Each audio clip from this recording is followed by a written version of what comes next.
व बरकातहू। ये Urdu radio Qatar है। अब आप उबैद ताहिर से आज का पहला नशरिया समात कीजिए। इब्तिदा में पेश खिदमत हैं इस वक्त की अहम सुर्खियां। कतर की सदारत में मकबूजा बैतुल मक़दिस में जारी इसराइली जारहियत पर गौर करने के लिए कल मंगल को अरब लीग का हंगामी इजलास हो रहा है। कतर ने कोरोना वायरस के पेश नजर लगाई गई पाबंदियों को नरम करने के लिए 4 मरहलों पर मुश्तमिल प्लान का ऐलान किया है, जबकि वैक्सीनेशन का नेशनल प्रोग्राम कामयाबी के साथ जारी है। और आलमी खबरों में ईरान के एटमी प्रोग्राम के मुतालिक वियना में मुज़ाकरात जारी हैं और अन्नहदा बंद के सिलसिले में मुताल्लिका मुल्कों के दरमियान इख्तिलाफात जूं के तूं हैं। और अब पेश खिदमत है उर्दू रेडियो कतर FM 107 से आज का पहला मुफस्सल नशरिया।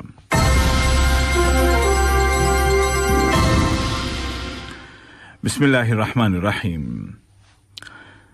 फ़लस्तीनी अवाम के हुकूक की हिमायत में कतर अपने मुस्तकिल मौक़िफ़ पर कायम है और अरब लीग के मौजूदा सदर की हैसियत से अपनी मनसबी जिम्मेदारियां निभाते हुए कल मंगल को वज़राए ख़ारजा की सतह का इजलास बुला रहा है, जिसके दौरान बैतुल मक़दिस में जारी इसराइली जारहियतों पर गौर ख़ौज़ किया जाएगा। इस इजलास का मकसद मस्जिद अक़सा में इसराइल की ज़्यादतियों के जवाब में मुत्तहिदा अरबी मौक़िफ़ इख्तियार करना है। बैतुल मक़दिस शहर में इसराइली काबिज़ दस्तों की खुली खिलाफ वर्जियों और इंसानी हुकूक की पामालियों के बावजूद रमज़ानुल मुबारक की 27वीं रात तकरीबन 90,000 फ़लस्तीनियों ने मस्जिद अक़सा के इहाते में नमाज तरावी पढ़ी और क़याम किया। फ़लस्तीनी अवाम की भरपूर मौजूदगी के ये मनाजिर कह रहे थे कि वो अपने जायज़ हुकूक के मुतालबों पर कायम हैं और उनके हुकूक न तो दहशत फैलाकर ख़त्म किए जा सकते हैं और न ही वक्त गुजरने के साथ भुलाए जा सकते हैं। फ़लस्तीन में जारी इसराइली काबिज़ दस्तों की जारहियतों पर अरबी और आलमी सतह पर रद्द अमल सामने आ रहे हैं।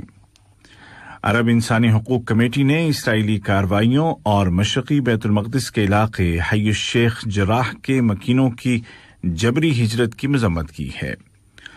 उर्दन ने मशरक़ी बैतुल मक़दिस की डेमोग्राफी तब्दील करने की इसराइली कोशिशों को मुस्तरद कर दिया है, जबकि मिस्र की वज़ारत ख़ारजा ने काबिज़ इसराइली दस्तों की जानिब से मस्जिद अक़सा की बेहुरमती की मज़म्मत की है। उधर तुनिस ने अक़वाम मुत्तहिदा की सिक्योरिटी काउंसिल से बैतुल मक़दिस में इसराइली गासिब दस्तों की जारहियत पर इजलास बुलाने का मुतालबा किया है। अलजज़ायर ने जोर देकर कहा है कि इसराइल की खिलाफ वर्जियों को फौरन बंद किया जाए, जबकि तुर्की के सदर जनाब रजब तैयब एर्दोगान ने फ़लस्तीनियों के खिलाफ इसराइल की वहशियाना कार्रवाइयों को रोकने के लिए आलमी बरादरी से हरकत में आने का मुतालबा किया है। आलमी सतह पर अक़वाम मुत्तहिदा की सिक्योरिटी काउंसिल बैतुल मक़दिस में बढ़ती हुई कशीदगी पर गौर करने के लिए आज पीर के दिन सलाह मशवरे के लिए एक खुसूसी वर्चुअल मीटिंग कर रही है। और यूएनओ के सेक्रेटरी जनरल जनाब एंटोनियो गुतरेश ने मकबूजा मशरक़ी बैतुल मक़दिस की सूरत हाल पर गहरी तशवीश जाहिर करते हुए इसराइल से मुतालबा किया है कि वो घरों को गिराने की कार्रवाई रोक दे। कतर की वज़ारत सेहत और वज़ारत तिजारत व सनत ने कल रात एक मुश्तरका प्रेस कॉन्फ्रेंस में ऐलान किया है कि कोरोना वायरस के फैलाव को रोकने के लिए लगाई गई पाबंदियों, तेजी के साथ वैक्सीनेशन और अवाम के ताउन की वजह से रोजाना सामने आने वाले केसेस की तादाद में कमी आ गई है। कोविड-19 का मुकाबला करने के लिए बनाए गए नेशनल स्ट्रेटेजिक ग्रुप के सरबराह डॉक्टर अब्दुल लतीफ अल खाल ने प्रेस कॉन्फ्रेंस के दौरान पाबंदियों को नरम करने के लिए 4 मरहलों पर मुश्तमिल एक मंसूबे का ऐलान किया। अलबत्ता उन्होंने जोर देकर कहा कि नए केसेस में कमी आने के बावजूद वायरस के नए स्ट्रेन को देखते हुए एहतियाती तदाबीर पर अमल जारी रखा जाए। उन्होंने कहा कि बाहर से आने वाले मुसाफिरों के लिए क्वारंटीन पॉलिसी قطر کی کوارنٹین پالیسی دنیا کی سخت ترین کوارنٹین پالیسیوں میں سے ایک ہے۔ ڈاکٹر الخال نے مزید کہا کہ پابندیاں اٹھانے کا ہر مرحلہ تقریباً 3 ہفتوں پر مشتمل ہوگا اور اس دوران حالات پر گہری نظر رکھی جائے گی۔ انہوں نے کہا کہ پہلے مرحلے کا آغاز 28 مئی سے ہوگا اور اگر عید کی چھٹیوں کے دوران احتیاطی تدابیر کی مکمل پابندی کی گئی تو یہ مرحلہ پہلے بھی شروع کیا جا سکتا ہے۔ دوسری جانب وزارت صحت نے اعلان کیا ہے کہ کل ملک میں کورونا کے مزید 1063 کنفرمڈ پیشنٹ صحت یاب ہو گئے اور اس طرح اس بیماری سے ریکور ہونے والوں کی کل تعداد 2 لاکھ سے زیادہ ہو گئی ہے۔ وزارت نے مزید کہا کہ ویکسینیشن کے نیشنل پروگرام کے تحت اب تک 18,13,000 سے زیادہ ڈوز دیے جا چکے ہیں۔ یہ خبریں آپ اردو ریڈیو قطر FM 107 سے سن رہے ہیں۔ جمہوریہ صومالیہ اور جمہوریہ کینیا کے درمیان اختلافات کو ختم کرنے میں قطر کی کامیاب سفارتی کوششوں کی تعریف کی جا رہی ہے۔ خلیجی تعاون کونسل کے جنرل سیکریٹری ڈاکٹر نائف فلاح مبارک الحجرف نے دونوں ملکوں کو قریب لانے اور ان کے درمیان تعلقات کو بحال کرنے میں قطر کے کردار کو سراہا ہے۔ ایک اعلان میں انہوں نے صومالیہ اور کینیا کے مابین سفارتی تعلقات کی بحالی کا خیر مقدم کیا ہے۔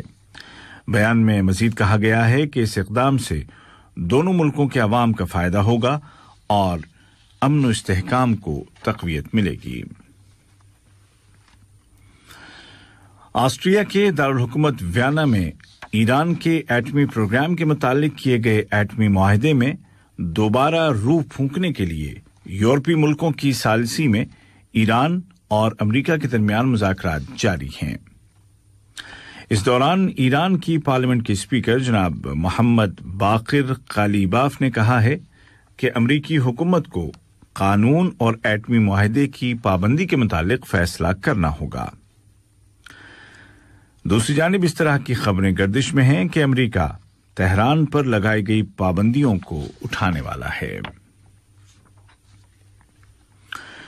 اور دریائے نیل پر تعمیر کیے گئے بند النہضہ کے مسئلے کو حل کرنے کی کوشش میں امریکی ایلچی مسٹر جیفری فلیٹمین افریقہ کے اپنے حالیہ دورے کے تیسرے پڑاؤ میں ایتھوپیا پہنچ چکے ہیں۔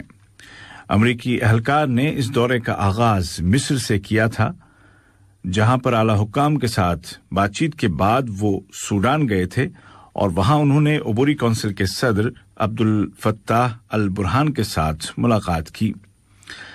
جناب عبد الفتاح نے یقین دلایا کہ ان کا ملک مذاکرات کی حمایت کرتا ہے۔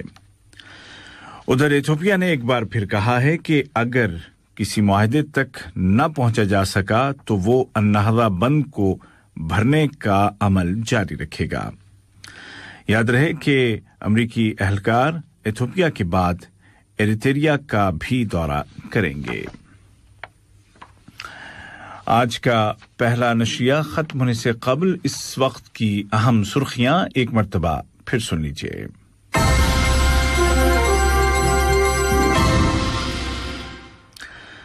مقبوضہ بیت المقدس میں جاری اسرائیلی جارحیت پر غور کرنے کے لیے قطر کی صدارت میں کل منگل کو عرب لیگ کا ہنگامی اجلاس بلایا جا رہا ہے۔ قطر نے کورونا وائرس کے پیش نظر لگائی گئی پابندیوں کو نرم کرنے کے لیے 4 مرحلوں پر مشتمل ایک منصوبے کا اعلان کیا ہے، جس کا آغاز 28 مئی سے ہوگا، جبکہ ویکسینیشن کا نیشنل پروگرام کامیابی کے ساتھ جاری ہے۔